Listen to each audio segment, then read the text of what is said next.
For this video, I've skipped the first part where I add a few layers of encaustic medium.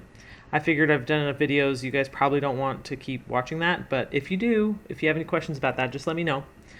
What I'm doing is, this is the Crafter's Workshop stencil. I love maps, and this was one of the ones that they had that would just kind of caught my attention. So I have this one in a 12 by 12, and I also have it in a 6 by 6, and I'm using both of them in this piece.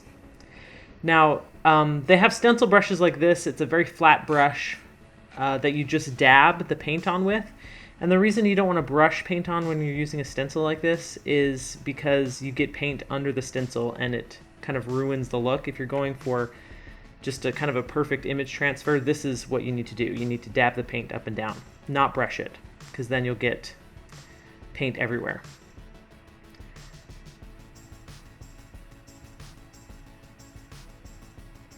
I'm using oil paint here because oil paint and encaustic go really well together, but acrylic paint does not. So you don't want to use acrylic paint when you do this on encaustic medium. I paint it on, but then I'm allowing it to dry, and oil paint can take a while to dry. For this, it was kind of a pretty thin layer, so I let it sit overnight, and that was enough for the paint to be dry. But you want to make sure that it's dry before you continue working. What I've done is, we'll see it in a little bit, but the edges, I didn't quite get the edges because the stencil wasn't quite long enough, so I'm laying the stencil down and kind of continuing the pattern. But I didn't want to mess up the stencil that I had already done, so that's another reason why I let the paint dry.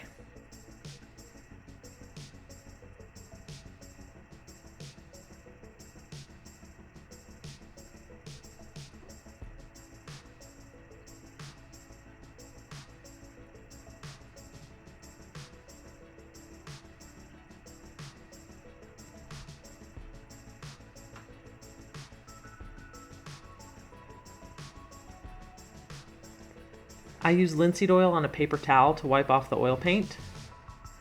When you use linseed oil, you want to make sure that you leave the paper towel open to dry, that you don't just throw wadded paper towels with linseed oil on them in the garbage can, because they can spontaneously combust.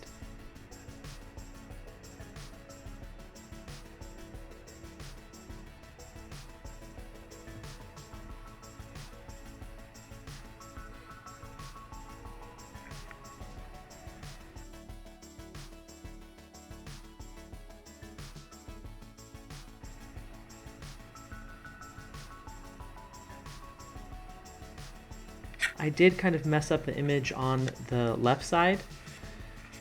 That was from brushing just a little bit too hard over my stenciled image. So you just want to be gentle on the first layer of wax that you add after you paint on the surface.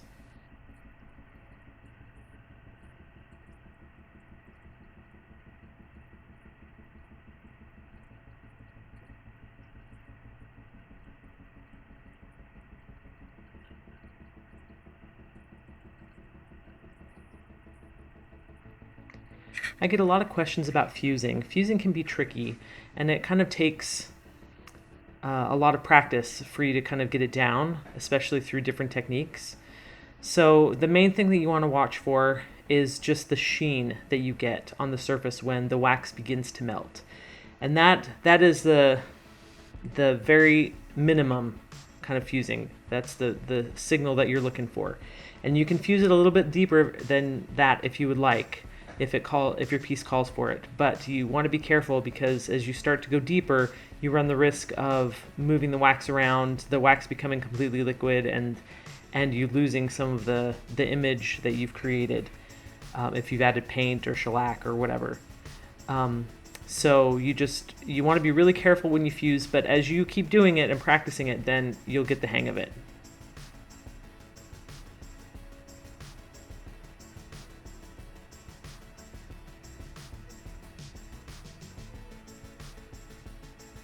I love adding tissue wrap like this embedded in different layers of wax, because it really adds depth to your piece, because you can kind of see the differences between the layers. that some of the paper is closer to the surface and some is deeper below, and it's really a really cool effect that you really only get with Encaustic.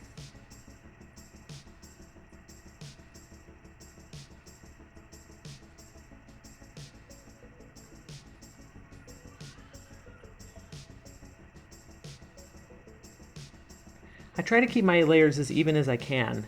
So instead of just adding medium over the paper, I'm adding it to the edges as well. Now here's the 6x6 stencil that I was telling you about. It's the exact same as the larger one. Now what I'm doing, I don't really recommend doing this because wax over stencils like this doesn't really work very well. The plastic is pretty thick, and so it's really hard to fuse the wax to the layer below it through that stencil. And you can see that I'm having to poke through the holes and refuse it, and it doesn't really work very well. For this, I was willing to kind of go with it because I wasn't looking for an exact image transfer. You can see that some of the holes like didn't even go through at all. But that was okay for me at this point because I was kind of looking for a more abstract look. But you also get a lot of wax on your stencils, and I haven't found the best way to remove the wax yet.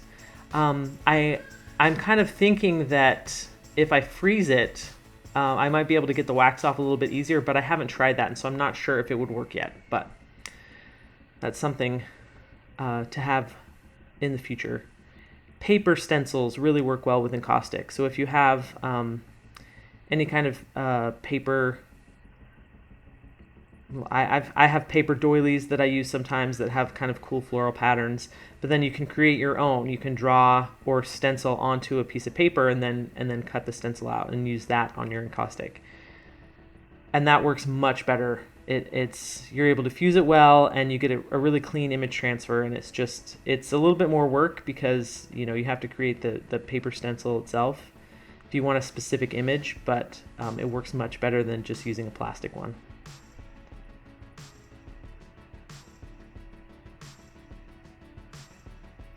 This is India ink. I'm just writing these lines on the surface with an old calligraphy pen.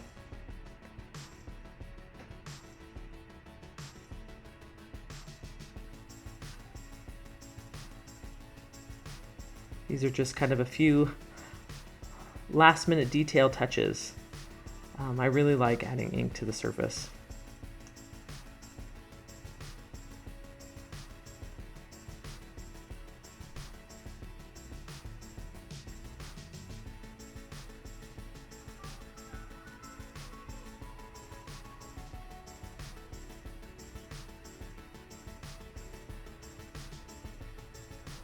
I don't worry about getting wax on this pen since it's so old, and I'm able to get some kind of really good effects, and it's just easy. It's a nice detail to add that's not hard, and I really love the result.